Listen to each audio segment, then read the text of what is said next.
കനത്ത മഴയിൽ വടക്കൻ കേരളത്തിലും ദുരിതം. കോഴിക്കോട് കാപ്പാട് തീരദേശപാത തകർന്നു. കാസർഗോഡ് ദേശീയപാതയിൽ മണ്ണിടിഞ്ഞു. കടലുണ്ടിയിലും കാസർഗോഡ് മധൂർ പഞ്ചായത്തിലും കുടുംബങ്ങളെ മാറ്റിപ്പാർപ്പിച്ചു.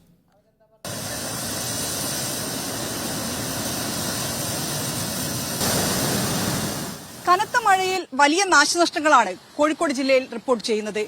ഈ കാണുന്ന രീതിയിൽ കാപ്പാട് തീരദേശപാത പൂർണ്ണമായും തകർന്നു. കൊല്ലം വരുമ്പോൾ കടല് ഇങ്ങനെ എടുത്തുകൊണ്ട് പോകുന്നത് ഒരു പരിഹാരം ഉണ്ടെങ്കിലേ പുളിമുട്ട് നിർബന്ധമാണ് ഇവിടെ. എന്നിട്ട് റോഡിന്റെ പണി നടക്കാൻ പറ്റുള്ളൂ. ഇപ്പോഴും വെള്ളം വേലി കയറ്റി കയറിക്കൊണ്ടിരിക്കില്ല. അപ്പം കയറിക്കൊണ്ടിരിക്കുമ്പോൾ ഈ മണ്ണ് പെട്ടെന്ന് ഇടിഞ്ഞു പോകും. കാസർഗോഡ് ചെർക്കളയ്ക്കും ഗോവിഞ്ചയ്ക്കുമിടയിൽ മണ്ണിടിച്ചിലുണ്ടായി. കൊയങ്ങാനത്താണ് റോഡിന്റെ ഒരു വശത്ത് മണ്ണിടിച്ചിലുണ്ടായത്.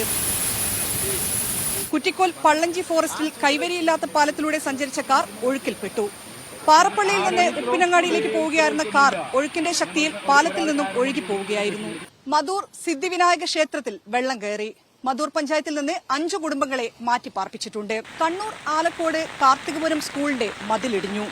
കാർത്തികപുരം മാന്തട്ട് റോഡിൽ ഗതാഗതം തടസ്സപ്പെട്ടു. മലപ്പുറം കൊണ്ടോട്ടി ബ്ലോക്ക് പഞ്ചായത്തിന് സമീപം വീടിന്റെ മതിലിടിഞ്ഞു. തറയ്ക്ക് വിള്ളൽ സംഭവിച്ചിട്ടുണ്ട്. കടലുണ്ടിയിലും കടൽക്ഷോഭത്തിൽ വലിയ നാശനഷ്ടമാണ് ഉണ്ടായത്. 5 കുടുംബങ്ങളെ മാറ്റിപ്പാർപ്പിച്ചു. മാവൂർ പഞ്ചായത്തിലും താഴ്ന്ന പ്രദേശങ്ങളിൽ വെള്ളം കയറുകയാണ്. ഇവിടെ നിന്നും ഒരു കുടുംബത്തെ മാറ്റിപ്പാർപ്പിച്ചിട്ടുണ്ട്. കാലവർഷം രൂക്ഷമായാൽ കൂടുതൽ പേരെ മാറ്റിപ്പാർപ്പിക്കേണ്ടി വരും.